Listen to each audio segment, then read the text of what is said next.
إن الحمد لله نحمده ونستعينه ونستغفره ونعوذ بالله من شرور أنفسنا ومن سيئات أعمالنا ومن يهده الله فلا مضل له ومن يضلل فلا هادي له وأشهد أن لا إله إلا الله وحده لا شريك له وأشهد أن محمدا عبده ورسوله أما بعد فإن خير الحديث كلام الله وخير الهدي هدي محمد صلى الله عليه وسلم وشر الأمور محدثاتها وكل محدثة بدعة وكل بدعة ضلالة وكل ضلالة في النار.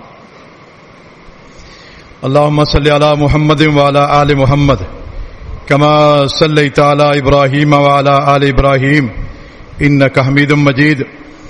اللهم بارك على محمد وعلى آل محمد كما باركت على إبراهيم وعلى آل إبراهيم إنك حميد مجيد. سبحانك لا علم لنا إلا ما علمتنا إنك أنت العليم الحكيم. رب اشرح لي صدري ويسر لي أمري واحلل عقدة من لساني يفقهوا قولي. اللهم رب زدني علما اللهم رب زدني علما. فأعوذ بالله السميع العليم من الشيطان الرجيم. بسم الله الرحمن الرحيم. يثبت الله الذين آمنوا بالقول الثابت في الحياة الدنيا وفي الآخرة ويذل الله الظالمين ويفعل الله ما يشاء.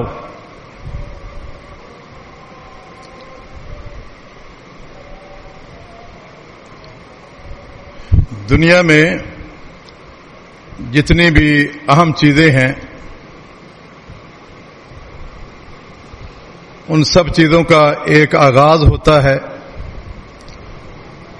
اور ایک انجام ہوتا ہے، ایک خاتمہ ہوتا ہے.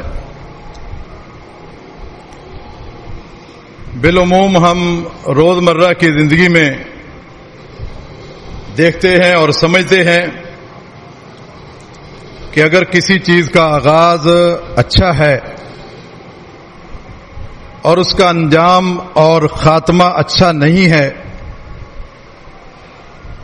تو پھر اس چیز کے آغاز کا اچھا ہونا کوئی فائدہ نہیں ہے.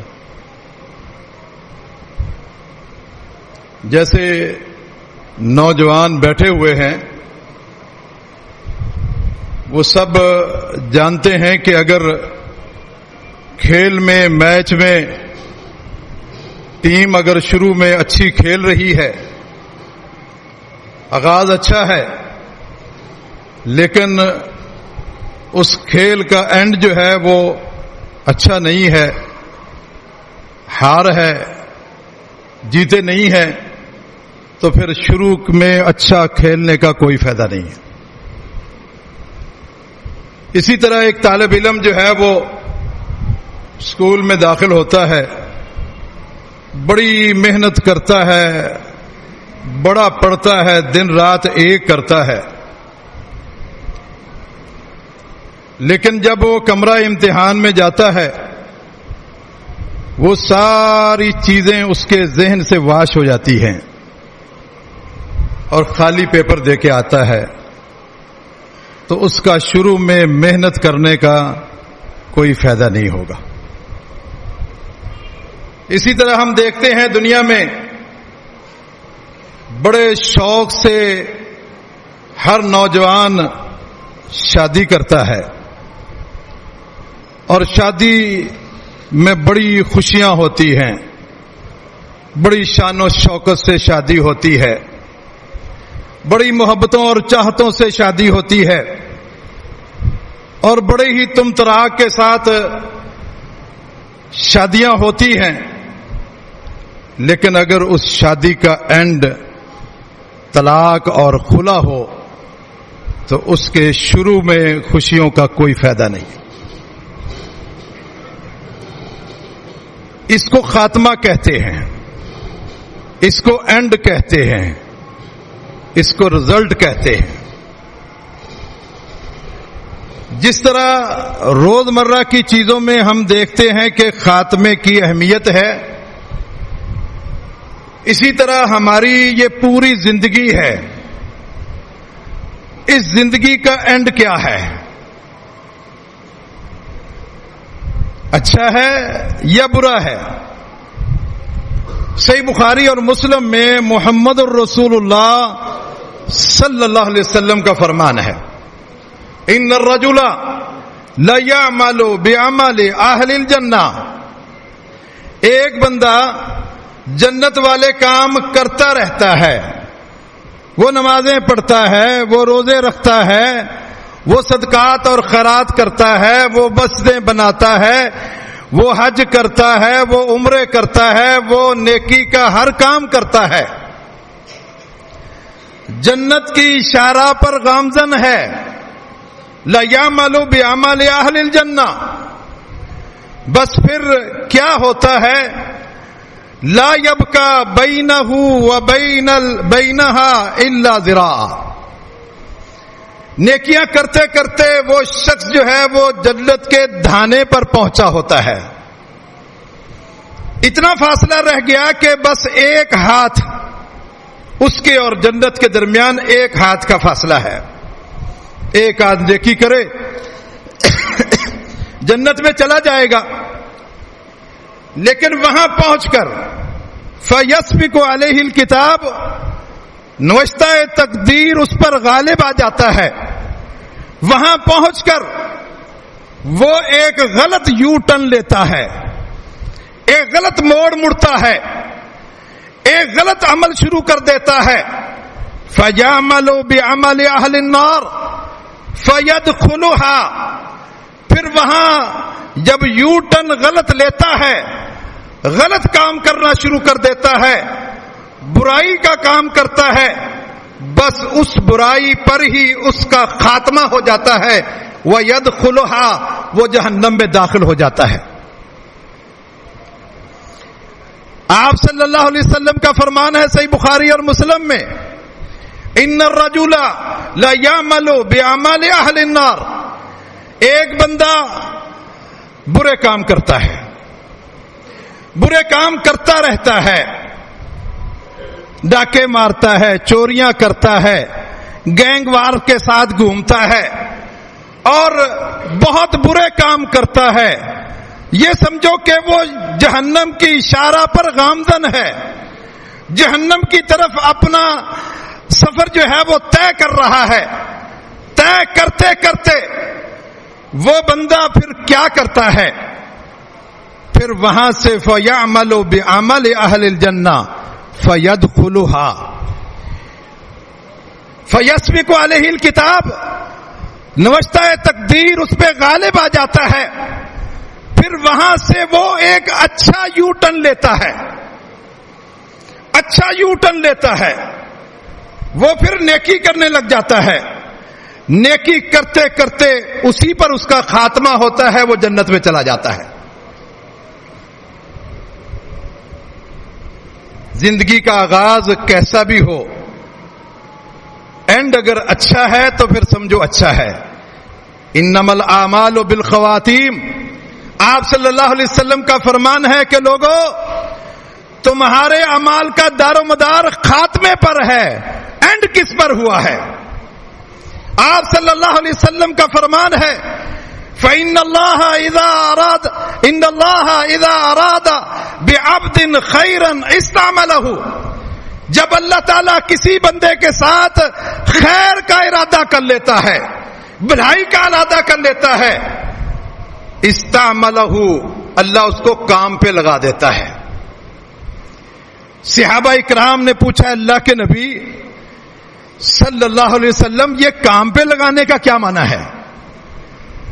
آپ صلی اللہ علیہ وسلم نے فرمایا کہ یوفقہ لعمل الصالح قبل الموت ثم یقبضہ علیہ، اللہ تعالیٰ اس بندے کو موت سے پہلے عمل صالح کی توفیق دے دیتا ہے، وہ بندہ عمل صالح کرنا شروع کر دیتا ہے، ثم یقبضہ علیہ، پھر اس نیک عمل پر اس کی جان نکال لیتا ہے۔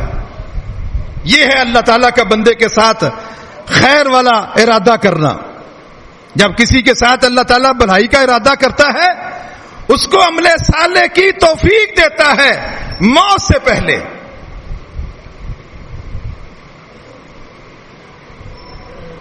یہ زندگی دو طرح کا اس کا خاتمہ ہے، ایک برا خاتمہ ہے اور ایک اچھا خاتمہ ہے۔ جو اچھا خاتمہ ہے اس کو حسن خاتمہ کہتے ہیں، اور جو برا خاتمہ ہے اس سے سوء خاتمہ کہتے ہیں۔ آپ کے سامنے دو مثالیں رکھ کر اپنی بات کو آگے بڑھاؤں گا تاکہ مثالوں کے ذریعے سے آپ کا ذہن نشین ہو جائے۔ پہلی مثال وہ بھی صحیح بخاری میں ہے، دوسری مثال وہ بھی صحیح بخاری میں ہے۔ آپ صلی اللہ علیہ وسلم کا فرمان، آپ نے فرمایا کہ سابقہ امتوں میں ایک شخص برا تھا اور گناہگار تھا، موت کی کشمکش میں آ گیا، اس کے سامنے اس کے بچے بیٹھے ہیں، بیٹے بیٹھے ہیں، ان کو مخاطب ہو کر کہتا ہے کہ میرے بیٹو مجھے کیسا باپ پایا ہے؟ بیٹوں نے کہا اچھا پایا۔ کہا اگر میں وصیت کروں تو میری وصیت پوری کرو گے؟ فرمایا کہ کریں گے۔ کہا کہ کیا وصیت ہے؟ کہا میں بہت گناہگار ہوں، میں نے بڑی برائیاں کی ہیں، میں چاہتا ہوں کہ رب مجھ پر قدرت نہ رکھے، مجھ سے پوچھے نہ، تم نے یہ کرنا ہے کہ جس دن میں فوت ہو جاؤں تم نے میری لاش کو جلانا ہے اور جلا کے اس کی راکھ جمع کر لینی ہے، اور پھر جس دن آندھی اور طوفان چلے اس راکھ کو ہواؤں کے حوالے کر دینا اور طوفان کے حوالے کر دینا، کچھ دریاؤں اور سمندروں میں بھی بہا دینا تاکہ اللہ تعالی قدرت نہ رکھے۔ بیٹوں نے ایسا ہی کیا، باپ فوت ہوا، جلائی اس کی میت کو، اس کی راکھ کو جمع کیا۔ جس دن ہوا اور آندھی چل رہی تھی کچھ ہوا کے حوالے کر دیا، کچھ آندھیوں کے حوالے کر دیا، کچھ دریا اور سمندروں میں بہا دیا۔ اللہ تعالیٰ نے فوراً پوری زمین کو، ہواؤں کو، پانیوں کو حکم دیا کہ اس کے سارے ذرات جمع کر دو۔ وہ خالق ہے، وہ فعال لما یرید ہے، وہ ان یشاء یذہبکم یاتی بخلق جدید، وہ ایک لمحے میں پوری دنیا کو ختم کر سکتا ہے اور اسی لمحے میں دوسری دنیا کو آباد بھی کر سکتا ہے۔ فعال لما یرید، اللہ نے حکم دیا، وہ ذرات جمع ہو گئے، اللہ نے اس میں روح ڈالی، پوچھا ما حملک علی ما صنعت، اے شخص جو تو نے یہ کام کیا ہے کس چیز نے تجھے ابھارا تھا؟ کہا خشیتک یا رب، اللہ تیرے ڈر اور خوف نے۔ اگر زندگی کے آخری لمحے میں بھی اللہ کا ڈر اور خوف پیدا ہو جائے، اللہ نے پھر اس بندے سے کیا کہا؟ جاؤ، اگر آخری ٹائم میں تیرے دل میں خشیت پیدا ہو گئی تھی تجھے میں نے معاف کیا ہے۔ آغاز اگر برا ہے، اینڈ اچھا ہے، تو سمجھو کہ معاملہ کامیابی والا ہے۔ دوسری مثال، آپ صلی اللہ علیہ وسلم کا فرمان ہے صحیح بخاری میں کہ سابقہ امتوں میں دو بھائی تھے، ایک نیک تھا اور ایک برا تھا۔ جو برا تھا اس نے کوئی برائی نہیں چھوڑی، جو نیک تھا اس نے کوئی نیکی نہیں چھوڑی۔ وہ برا بھائی نیک بھائی اپنے برے بھائی کو سمجھاتا رہا کہ بھائی ان برائیوں سے باز آ جاؤ، وہ نہیں باز آیا، حتیٰ کہ مستدرک میں ایک پوری تفصیل ہے اس واقعہ کی کہ نیک بھائی سجدے میں گیا، برے بھائی نے اس کی گردن پر پاؤں رکھ لیا، پاؤں رکھ کے دبائے رکھا۔ میں آپ سے پوچھتا ہوں کہ ہماری حالت کیا ہوگی؟ آج کوئی شخص اگر ہم سجدے میں جائیں اور کوئی ہماری گردن پر پاؤں رکھ لے، ہم تو ممکن ہے کہ نماز توڑ کر اس کو 2-4 تھپڑ بھی رسید کر دیں اور ساتھ میں گالیاں بھی دے دیں، لیکن اس نیک بھائی نے سجدے سے سر نہیں اٹھایا، پاؤں برے بھائی نے دبائے رکھا، بہت دیر کے بعد پاؤں اٹھایا، نیک بھائی نے اپنی نماز پوری کی اور پوری کر کے اس برے بھائی کو کیا کہتا ہے؟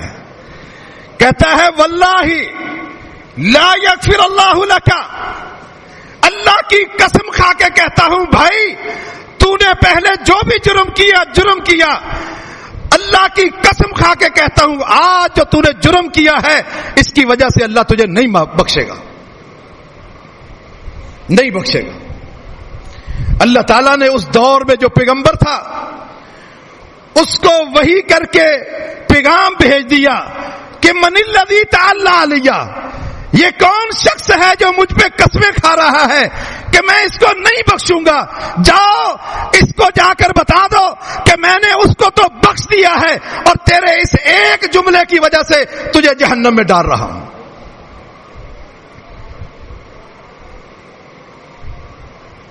آغاز اگر اتنا اچھا نہ بھی ہو، اینڈ اچھا ہونا چاہیے۔ اگر آغاز اچھا ہے اینڈ اچھا نہیں ہے، معاملہ خراب ہے۔ یہ سوچ کر آپ کے ذہنوں میں آ رہا ہوگا اور شیطان ڈالتا ہے کہ یہ کتنا بڑا ظلم ہے کہ ایک شخص نیکی کے کام کرتا کرتا جنت کے ڈھانے پر پہنچ جاتا ہے، وہاں سے یو ٹرن لے کر اس کو جہنم میں ڈال دیا جاتا ہے۔ یہ کیسی تقدیر ہے؟ ممکن ہے ہر ایک کے ذہن میں آتا ہو اور آئے گا، اس لیے کہ شیطان ذہن میں ڈالتا ہے۔ لیکن اس بات کو یاد رکھ لو، وہ اللہ عرش والا جو ہے وہ رب کریم ہے، وہ رب العزت ہے، وہ زمین و آسمان کا خالق اور مالک ہے، وہ کسی پر ظلم نہیں کرتا، وہ کسی پر ظلم نہیں کرتا۔ کیا وجہ ہے؟ علامہ ابن رجب رحمہ اللہ نے اپنی کتاب جامع العلوم والحکم میں کئی اسباب بیان کیے ہیں۔ ان اسباب کا ایک بنیادی سبب بیان کرتے ہیں، کہا کہ وجہ کیا ہے، کیسے بندہ جو ہے اچھے کام کرتا کرتا جہنم میں چلا جاتا ہے، وجہ کیا ہے، سبب کیا ہے؟ کہا سبب اس کا یہ ہے کہ جو بندہ لوگوں کے سامنے نیک بن رہا ہے، لوگوں کے سامنے صف اول کا نمازی بن رہا ہے، لوگوں کو دکھانے کے لیے، اور ہے وہ منافق اور اپنا چہرہ نفاق والا چہرہ جو ہے وہ لوگوں کے سامنے کچھ ہے، دل کا برا ہے، دل اس کا گندا ہے، دل اس کا صحیح نہیں ہے، لیکن کیا ہوتا ہے، یہ لوگوں کے بیچ میں رہتے ہوئے نیکیاں تو کرتا رہتا ہے، لوگوں کو نظر آتا ہے کہ یہ نیکی کر رہا ہے، یہ عبادتیں کر رہا ہے اور یہ بہت صدقات اور خیرات کر رہا ہے، لیکن دل کا برا ہوتا ہے۔ جب اس شخص کا اینڈ آتا ہے، جو دل کی باتیں ہیں وہ اس کی زبان پہ آ جاتی ہے، وہ اس کی زبان پہ آ جاتی ہے، پھر یہ بندہ جو نیک تھا جہنم میں چلا جاتا ہے۔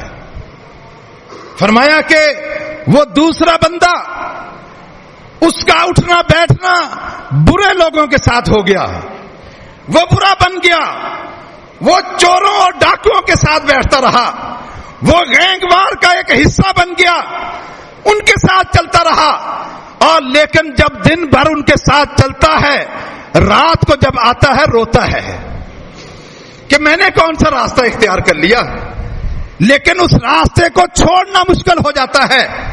جو گینگ وار کا راستہ اس نے اختیار کیا ہے، برے لوگوں کے ساتھ بیٹھنا اٹھنا اختیار کیا ہے، لیکن یہ ہے تو برا ہے لیکن دل کا صاف ہے، دل اس کا صحیح ہے۔ جب رات کو گھر آتا ہے روتا ہے اپنے گناہوں کو دیکھ کر کہ میں نے گینگ وار کے ساتھ مل کر کیا کیا ظلم کیے ہیں، لیکن جب رات کو آتا ہے دل اس کا روتا ہے۔ جب اس شخص کا خاتمہ ہوتا ہے تو پھر جو دل کی بات ہے وہ زبان پہ آ جاتی ہے، جب دل کی بات زبان پہ آ جاتی ہے تو خاتمہ اچھا ہو جاتا ہے، جنت میں چلا جاتا ہے۔ فرمایا کہ یہ سبب ہے، اللہ ظالم نہیں ہے، اللہ کریم ہے، بہت جود و سخا والا ہے، بڑا کرم کرنے والا ہے، اللہ کسی پر ظلم نہیں کرتا۔ آج ہم اس خطبہ میں چند ایک اسباب دیکھیں گے کہ اگر ہم ان بنیادی اسباب کو ہم نے اپنا لیا، سمجھو کہ ہمارا خاتمہ اچھا ہوگا۔ ان میں سے پہلا سبب وہ کیا ہے؟ وہ آپ کا عقیدہ ہے، وہ آپ کا ایمان ہے۔ آپ کا ایمان کیسا ایمان ہے؟ ان آمنوا بمثل ما آمنتم به فقد اهتدوا۔ اگر قیامت تک آنے والے لوگوں کا ایمان، عقیدہ، منہج اور اخلاق صحابہ جیسا ہوگا تو تب وہ ہدایت یافتہ ہوگا۔ جس کا ایمان صحابہ جیسا نہیں ہے وہ دنیا میں بھی کالا ہے، سیاہ ہے، اور اس کا دل بھی سیاہ ہے، اور اس کا خاتمہ بھی جو ہے وہ انہی گالیوں پر ہوگا۔ اس کا ایمان درست نہیں ہے۔ ایمان کے لیے تو صحابہ اکرام سند ہیں۔ ان جیسا ایمان ہو، ان جیسا عقیدہ ہو، ان جیسا منہج ہو، ان جیسی نماز ہو، ان جیسی زکوٰۃ ہو، ان جیسی نیکیاں ہوں، ان جیسے رونا اور دھونا ہو، ان جیسی منتیں اور سماجیں ہوں، ان جیسا جو ہے وہ رکوع ہو، ان جیسا جو ہے وہ قیام ہو، ان جیسے جو ہے وہ ساری عبادتیں ہو، ان جیسی عبادتیں ہوں گی تو ہدایت یافتہ ہوں گے۔ کیونکہ آپ کا ہر عمل عقیدے کے مطابق ہونا چاہیے۔ رکوع بھی اللہ کے لیے، قیام بھی اللہ کے لیے، اور سجدے بھی اللہ کے لیے، نظر و نیاز بھی اللہ کے لیے۔ آنسو بہائیں تو اللہ کے سامنے بہائیں، اور اگر آپ کی باتیں، ریاستیں ساری کی ساری ایک اللہ کے لیے ہونی چاہیے، اور آپ کی زبان پر یہ کلمات ہونے چاہیے، ان صلاتی و نسکی و محیای و مماتی للہ رب العالمین۔ میری ہر عبادت اللہ تیرے لیے ہے۔ جب بندے کا عقیدہ ایسا ٹھوس ہوگا پھر اس کا خاتمہ جو ہے وہ اچھا ہوگا۔ پھر اس کے لیے اللہ تعالیٰ اس کو پروٹوکول دے گا۔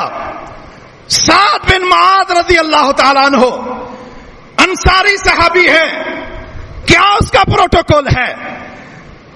علامہ ابن قیم کہتے ہیں صحابہ اکرام کی دو قسمیں ہیں، ایک انصار ہیں جو مدینہ کے رہنے والے، ایک مہاجر ہیں جو ہجرت کر کے مکہ سے مدینہ آئے تھے۔ مہاجرین میں ابو بکر جیسے افضل ترین ہیں، انصار میں سعد رضی اللہ تعالیٰ افضل ترین انسان ہے۔ باقی پوری امت میں تو ابو بکر افضل ترین ہے، لیکن انصار میں جو ہے وہ سعد رضی اللہ تعالیٰ عنہ وہ حیثیت رکھتے ہیں جو مہاجرین میں ابو بکر صدیق رضی اللہ تعالیٰ عنہ کی ہے۔ زخمی ہوتے ہیں، آپ صلی اللہ علیہ وسلم اس کی تیمارداری کرتے ہیں، مرم پٹی کرتے ہیں، مسجد نبوی میں ٹھہراتے ہیں۔ آپ کہیں باہر چلے گئے، پتہ چلا سعد رضی اللہ تعالیٰ عنہ کا انتقال ہو گیا ہے۔ خبر جو ہے وہ مدینہ میں پھیل گئی۔ آپ صلی اللہ علیہ وسلم نے اپنے ساتھیوں سے کہا، اے ساتھیوں چلو جلدی جلدی جلدی چلو، دوڑ کر چلو، اس لیے کہ دوڑ کے چلو، اگر تم نے دیر کر دی سعد ایسا نیک تھا، فرشتے آئیں گے آسمان سے، اس کو غسل بھی دیں گے، اس کو کفن بھی دیں گے، اس کا جنازہ بھی پڑھا دیں گے اگر تم نے دیر کی۔ جن کا ایمان مضبوط ہوتا ہے اللہ تعالیٰ ان کو پروٹوکول دیتا ہے۔ آپ آئے اور اس کا غسل دیا، جنازہ پڑھایا، اور آپ نے جب صحابہ نے جنازہ اٹھایا، صحابہ کہتے ہیں ما حملنا جنازۃ اخف من سعد، اے اللہ کے نبی ہم نے بڑے جنازے اٹھائے ہیں لیکن جتنا یہ جنازہ ہلکا ہے اتنا کوئی جنازہ ہلکا نہیں ہے۔ پھول کی طرح جنازہ ہے، یہ بالکل ہلکا پھلکا سا جنازہ ہے۔ آپ صلی اللہ علیہ وسلم نے فرمایا یہ ہلکا کیوں نہ ہو، اگر تم نے اس کو اٹھایا ہوا ہے تو اللہ کے فرشتوں نے بھی اس کو اٹھایا ہوا ہے۔ تم کیا سمجھتے ہو یہ کون شخص تھا؟ ھذا الذی تحرک لہ عرش الرحمن، جس دن اس کی روح نکلی اس روح کا استقبال کرنے کے لیے آسمان کے سارے فرشتے کھڑے تھے، اور جب یہ روح عرش کے پاس پہنچی عرش جو ہے وہ جھومنے لگ گیا۔ یہ تو وہ شخص ہے ھذا الذی لہ تحرک لہ العرش، جس کے لیے عرش بھی جھوم اٹھا۔ جس کی روح کو دیکھ کر عرش بھی خوشیاں منا رہا ہے کہ یہ بہت اچھا انسان ہے. فرمایا کہ اس کے جنازے میں 70,000 فرشتہ شریک تھا. 70,000 فرشتہ. یثبت اللہ الذین آمنوا بالقول الثابت فی الحیات الدنیا وفی الآخرہ. اور لوگوں جو ایمان لائے ہیں، جن کا ایمان صحابہ جیسا ایمان ہے، جن کا عقیدہ ٹھوس ہے، یثبت اللہ الذین آمنوا، اللہ ان کو جما دے گا، ان کو ثابت قدم رکھے گا اگر ان کا عقیدہ ٹھیک ہے. فی الحیات الدنیا، دنیا کی زندگی میں بھی ان کا خاتمہ اچھا ہوگا، وفی الآخرہ، اور آخرت میں بھی وہ نجات پائیں گے. وَيُذِلُّ اللَّهُ الظَّالِمِينَ، اللہ گمراہ کرتا ہے. کن کو کرتا ہے؟ ظالموں کو گمراہ کرتا ہے. اہل حدیثو، تم جانتے ہو ظلم کسے کہتے ہیں؟ ان الشرک لظلم عظیم. جو اللہ کے ساتھ شرک کرتا ہے وہ ظلم عظیم کرتا ہے. اللہ مومنوں کو ثابت قدم رکھتا ہے. وَيُذِلُّ اللَّهُ الظَّالِمِينَ، جو مشرک ہیں، جو کہتے ہیں کہ اللہ کا خالق علی ہے، وہ مشرک ہیں، وہ ظالم ہیں، ان کو گمراہ کرتا ہے. جو مومن ہیں، جو سمجھتے ہیں کہ اللہ علی بھی مخلوق ہے، علی اللہ نہیں ہے، ان کو اللہ ثابت قدم رکھتا ہے. یہ گمراہی کے راستے پر گامزن ہے. مت افسوس کریں ان پر، مت جو ہے وہ گھبرائیں. جو بندے کا خاتمہ جیسا کرتا ہے ویسے کرتے کرتے چلا جائے گا، اسی پر اس کا خاتمہ ہوتا ہے. یثبت اللہ الذین آمنوا بالقول الثابت فی الحیات الدنیا وفی الآخرہ. اللہ تعالیٰ جما دیتا ہے ان لوگوں کو جن کا عقیدہ ٹھوس ہوتا ہے. فَمَن يَكْفُرْ بِالطَّاغُوتِ وَيُؤْمِنْ بِاللَّهِ فَقَدِ اسْتَمْسَكَ بِالْعُرْوَةِ الْوُثْقَىٰ. جو بندہ پہلے اللہ پر ایمان لانے سے پہلے طاغوت کی نفی کرتا ہے، ہر قسم کے طاغوت کی نفی کرتا ہے، پھر اللہ پر ایمان لاتا ہے، سمجھو کہ اس نے ایک ایسے مضبوط کڑے کو تھام لیا ہے جو ٹوٹنے والا نہیں ہے. اس کو اللہ ثابت قدم رکھتا ہے. یہ پہلا سبب ہے. اگر آپ کا عقیدہ صحیح ہے، آپ کا ایمان صحیح ہے، آپ ہر کام اللہ کے لیے کرتے ہیں، آپ عبادتیں، ریاستیں، نمازیں، جو بھی کام کرتے ہیں اللہ کے لیے کرتے ہیں، تو پھر سمجھو کہ اللہ آپ کا خاتمہ اچھا کرے گا، آپ کا خاتمہ اچھا ہوگا. دوسرا سبب کیا ہے؟ دوسرا سبب وہ اخلاص ہے. اپنے اندر اخلاص پیدا کریں. آپ مخلص ہو جائیں. کس کس کے ساتھ مخلص ہو جائیں؟ آپ مخلص ہو جائیں اللہ کے لیے، آپ مخلص ہو جائیں اللہ کے رسول کے لیے، آپ مخلص ہو جائیں قرآن کے لیے، آپ مخلص ہو جائیں حدیث کے لیے، آپ مخلص ہو جائیں اپنے رشتہ داروں کے لیے، آپ مخلص ہو جائیں اپنے والدین کے لیے، آپ مخلص ہو جائیں اپنے ہمسایوں کے لیے، آپ مخلص ہو جائیں اپنے محلے والوں کے لیے، آپ مخلص ہو جائیں امت محمد کے لیے. اور جب آپ مخلص ہو جائیں گے تو پھر آپ کا خاتمہ بڑا حسین ہوگا. پھر شیطان کا وار نہیں چلے گا، شیطان آپ پر حملہ نہیں کرے گا. کہا ہے اس نے قسمیں کھا کر، لَأُغْوِيَنَّهُمْ أَجْمَعِينَ، اللہ میں تیرے سارے بندوں کو گمراہ کرنے کی کوشش کروں گا. لَآتِيَنَّهُمْ مِنْ بَيْنِ أَيْدِيهِمْ، میں ان کے سامنے سے بھی آ کر گمراہ کروں گا، اور ان کے پیچھے سے بھی آ کر گمراہ کروں گا، ان کی دائیں سائڈ سے بھی آ کر گمراہ کروں گا، بائیں سائڈ سے بھی آ کر گمراہ کروں گا. لا تجد اکثرہم شاکرین، اللہ زیادہ میرے ماننے والے ہوں گے، تیرے ماننے والے نہیں ہوں گے. ہر کوئی اپنی اکثریت ظاہر کرنے کی کوشش کرتا ہے. اکثریت کہاں ہے؟ اللہ نے بھی ابلیس کی بات کی، ان کے خیالات کا تصدیق کر دی. لقد صدق ابلیس ظنہ، ابلیس نے جن خیالات کا اظہار کیا اس نے سچا کر دیا. واتبعوہ، آج روڑوں پر نکالنے کے لیے لوگ یہ کہہ رہے ہیں کہ تم نے جلوس میں، چہلم میں بچے بھی نکلے، عورتیں بھی نکلے، اور ویل چیئر والے بھی نکلے. واتبعوہ، اے شیطان ابلیس، سب نے تیری پیروی کی ہے. الا قلیل من المؤمنین، بہت تھوڑے ہیں جو میرے ماننے والے ہیں. مت جو ہے وہ اظہار کریں کہ ہماری اکثریت ہے. ٹھیک ہے، اکثریت شیطان کے شکنجے میں آ چکی ہے. جو مخلص ہوتا ہے اس پر شیطان کا وار نہیں چلتا. جو اللہ کے لیے مخلص ہے، جو اللہ کے رسول کے لیے مخلص ہے، جو دین کے لیے مخلص ہے، کتاب و سنت کے لیے مخلص ہے، اپنے رشتہ داروں کے لیے مخلص ہے، امت مسلمہ جہاں جہاں ہے ان کے لیے مخلص ہے، پھر ان پر شیطان کا وار نہیں چلے گا.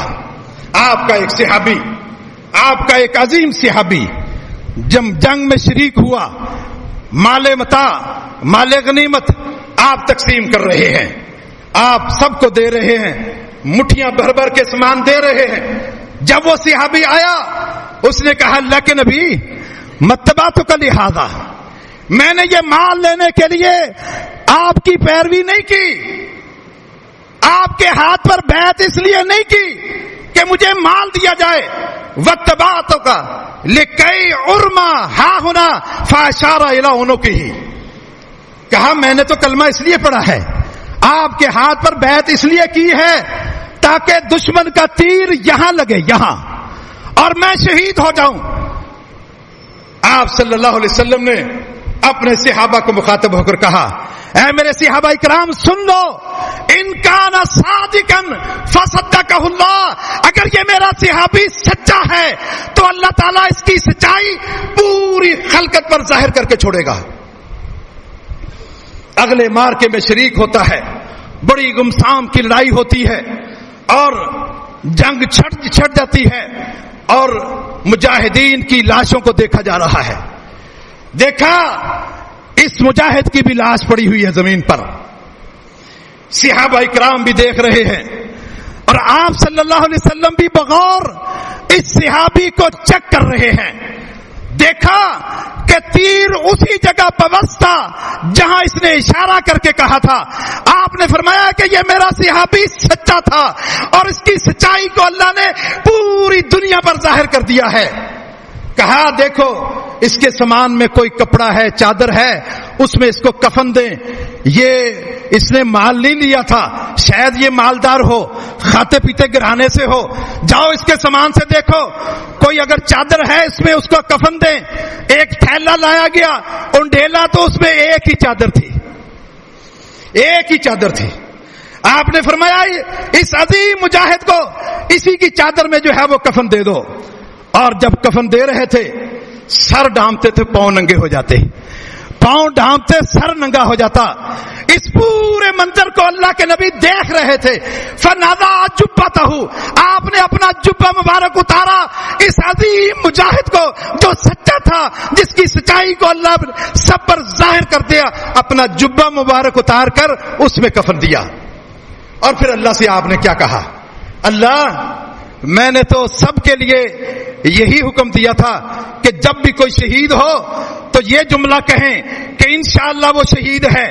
اللہ میں اس مجاہد کے لیے کہتا ہوں اللہ یہ شہید ہے، اللہ تو اس کی مغفرت فرما دے. یہ وہ عظیم مجاہد، اگر کوئی اللہ کے ساتھ مخلص ہے تو پھر شیطان کا وار اس پہ نہیں چلتا، شیطان اس کو گمراہ نہیں کرتا، اس کا خاتمہ اینڈ اچھا ہوتا ہے. اگر وہ اللہ کے ساتھ مخلص ہے، اللہ کے رسول کے ساتھ مخلص ہے، قرآن اور حدیث کے ساتھ مخلص ہے، سمجھو کہ اس کا خاتمہ بڑا حسین خاتمہ ہوگا. تیسرا سبب، اگر آپ چاہتے ہیں کہ آپ کا خاتمہ اچھا ہو، آپ استقامت اپنا لیجئے. استقامت کیا ہوتی ہے؟ استقامت یہ نہیں کہ تلون مزاجی میں بندہ جو ہے وہ بہہ جائے، جدھر بیٹھا ادھر کا ہو لیا، ادھر بیٹھے ان کا ہو لیے، ادھر بیٹھے ان کے ہو لیے، ان کے ہاتھ میں ہاتھ ڈال کر کہا یہ زنجیر بن گئی، ان کے ہاتھ میں ہاتھ ڈال کر کہا یہ زنجیر بن گئی. نمازیوں کے ساتھ بیٹھا نماز پڑھنے لگ گیا، بے نمازیوں کے ساتھ بیٹھا بے نمازی بن گیا، شراب پینے والوں کے ساتھ بیٹھ گیا شراب پی رہا ہے، اور شراب پر تبصرہ کرنے منع کرنے والوں کے ساتھ بیٹھا تو منع کر رہا ہے. اس کو استقامت نہیں کہتے، یہ استقامت نہیں ہے. کہ گھر میں میت آئی، بس 2-4 دن کے لیے، ہفتہ کے لیے قبرستان کا خوف، میت کا خوف رکھ کر نمازی بن گیا، اور 1 ہفتے کے بعد پھر معمول کے مطابق وہی زندگی، وہی بے نمازی، وہی نماز سے دور، اس کو استقامت نہیں کہتے۔ استقامت جو ہے اس کو کہتے ہیں کہ جو بھی آپ کام کریں اس کو اللہ کے لیے کرتے رہیں، جم جائیں اس پر۔ اور اگر آپ استقامت والی زندگی اپنائیں گے، اس طرح کرتے کرتے عموماً دیکھا گیا ہے کہ جو بندہ کام کر رہا ہوتا ہے مستقل مزاج میں، پھر اسی پر اس کا خاتمہ ہوتا ہے۔ اگر آپ استقامت کے ساتھ چل رہے ہیں، آپ کا خاتمہ اسی پر ہوگا، کیونکہ جو بندہ زندگی میں کام کرتا ہے اور کرتا رہتا ہے اس کا خاتمہ اسی پر ہوتا ہے۔ اقبال کیلانی حافظہ اللہ جو ہے ایک بہت بڑے عالم دین ہیں، بہت ساری انہوں نے کتابیں لکھی ہیں، تفہیم و سنہ کے نام سے کوئی تقریباً 30 کے قریب انہوں نے کتابیں لکھی ہیں۔ وہ اپنا ایک واقعہ لکھتے ہیں کہ یہ میرے آنکھوں نے دیکھا ہے یہ واقعہ۔ وہ کیلیاں والا کا، گجرانوالہ کے پاس کیلیاں والا ہے، وہاں کے رہنے والے تھے۔ وہ کہتے ہیں کہ میں جب کیلیاں والا سے ہم نکلتے تھے تو راستے میں ایک شخص جو ہے وہ صفیں بیچا کرتا تھا۔ یہ کھجور کی صفیں نہیں جو پرانی تھی، آج تو یہ نئی آ گئی ہے، اس وقت کھجور کی صفیں تھی۔ بس وہ کھڑا ہو کے بیچ رہا ہوتا تھا، 1 پیسے کی لے لو، 2 پیسے کی لے لو، 1 پیسے کی لے لو، 2 پیسے کی لے لو، یہ کر رہا ہوتا۔ ہم اس کو کہتے ہیں کہ چلو نماز کا ٹائم ہو گیا، نماز پڑھنے جائیں۔ بس وہ کہتا تم جاؤ نماز پڑھنے، میں نے تو صفحے بیچنی ہیں، 1 پیسے کی لے لو، 2 پیسے کی لے لو۔ کہتے ہیں ہم نے اس کو اپنی زندگی میں دیکھا، آخر بیمار ہو گیا۔ جب بیمار ہوا ہم اس کے پاس گئے، اور نزع کی کیفیت تھی، زندگی اور موت کی وہ کھیل کھیل رہا تھا۔ ہم نے اس سے کہا کہ کلمہ پڑھو، بس وہ یہی اس کی زبان پر تھا کہ 1 پیسے کی لے لو، 2 پیسے کی لے لو، یہ کہتے کہتے اس دنیا سے چلا گیا۔ جو آپ کام کریں گے اسی طرح آپ کا خاتمہ ہوگا، اور خاتمہ جو ہے وہ اگر اچھا کرنا چاہتے ہیں 1-2 دن کے لیے اچھا نہ بنے، بلکہ اللہ کے کہنے کے مطابق اللہ نے ہم سے کیا مطالبہ کیا؟ یا ایھا الذین آمنوا اتقوا اللہ حق تقاتہ ولا تموتن الا وانتم مسلمون۔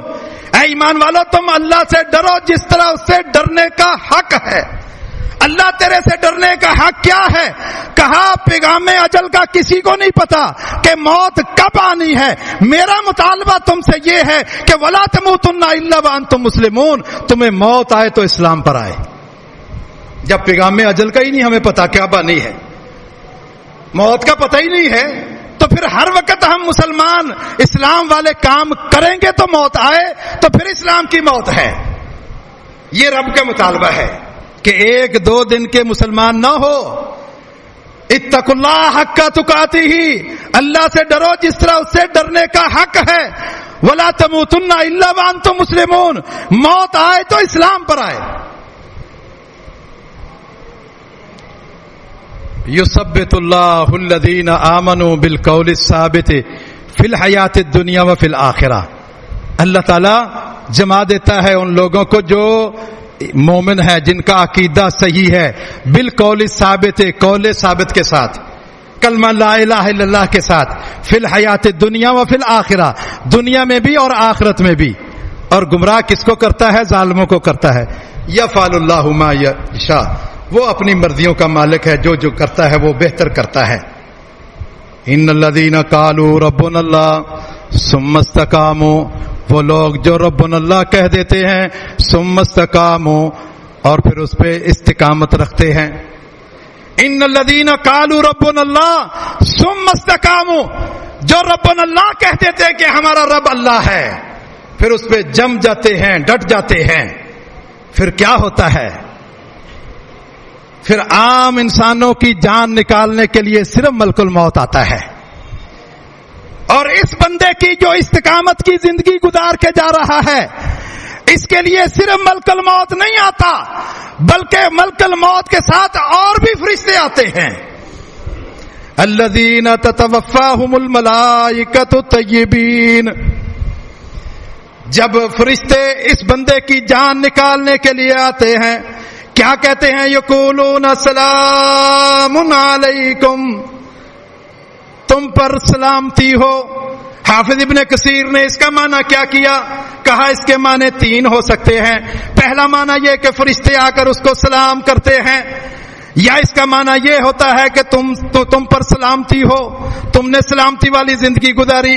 اور تیسرا معنی یہ ہو سکتا ہے کہ اللہ کے فرشتے آ کر اس بندے کو پیغام دیتے ہیں کہ اے بندے تو نے زندگی بڑی پاکیزہ گزاری ہے، استقامت والی گزاری ہے، رب تعالیٰ تجھے سلام کرتا ہے، رب تعالیٰ تجھے سلام کرتا ہے.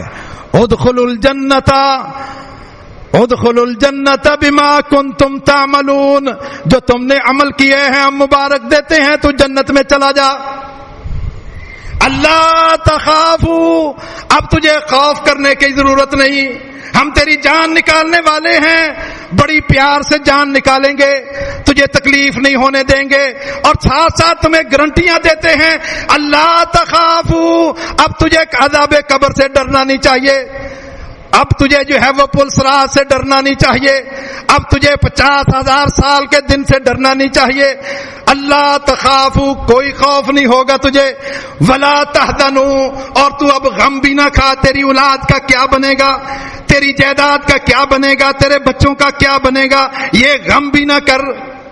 وَأَبْشِرُوا بِالْجَنَّةِ الَّتِي كُنْتُمْ تُوعَدُونَ، مبارک ہو تجھے، ہم جنت کی بشارت دے رہے ہیں، ابھی سے جان نکالتے ہی تجھے جنت کی بشارت دے رہے ہیں. کتنی باتیں، سلام علیکم، سلام کرتے ہیں. اور کیا کہتے ہیں؟ اللہ تخافوا، ڈرنے کی ضرورت نہیں ہے. ولا تحزنوا، غم کھانے کی ضرورت نہیں، جنت کی خوشخبری. اور ساتھ کیا کہتے ہیں؟ پانچویں چیز، نحن اولیاؤکم فی الحیات الدنیا وفی الآخرہ، دنیا والے تجھے چھوڑ گئے، ہم تیرا ساتھ دیں گے، ہم دنیا میں بھی آپ کے ساتھ ہیں اور آخرت میں بھی آپ کے ساتھ ہوں گے. یہ سارے انعامات اس بندے کو جس کی زندگی میں استقامت ہے. یہ نہیں کہ ایسے لوگوں کے ساتھ بیٹھا، شیعوں کے ساتھ، رافضیوں کے ساتھ بیٹھا، رافضی بن گیا، چند ٹکوں کی خاطر، دنیا کی خاطر. کیا کرو گے؟ یہ دنیا ختم ہو جائے گی، آپ کا ایمان آپ کا ساتھ دے گا. اگر آپ کا رب اللہ میں کوئی جھول نہیں ہے، استقامت ہے، تو پھر صرف ملک الموت آپ کی موت کو نکالنے کے لیے نہیں آئے گا، بلکہ اللہ کے اور فرشتے بھی آئیں گے جو خوشخبریاں دیں گے، جن کے پاس جنت کا لباس ہوگا، جن کے پاس جنت کی خوشبوئیں ہوں گی. پھر کیسے نہ روح نکلنے کو اس کا دل نہ کرے. روح کہے گی لے جاؤ مجھے، جلدی جلدی لے جاؤ، اس لیے کہ تم تو اتنی خوشخبریاں سنا رہے ہو، اتنی خوشبوئیں تمہارے پاس سے آ رہی ہیں. پھر تو ہر بندے کی روح، اس طرح کے بندے کی روح بے تاب ہو جاتی ہے کہ نکال لو میری روح کو. لہذا یہ اسباب ہم نے اگر اپنا لیے تو پھر ہماری زندگی کا اینڈ اچھا ہو سکتا ہے. اللہ تعالیٰ سے دعا ہے کہ اللہ تعالیٰ ہمیں صحیح معنوں میں قرآن و حدیث کو سمجھنے کی اور اس پر عمل کرنے کی توفیق عطا فرمائے. وآخر دعوانا الحمدللہ رب العالمین.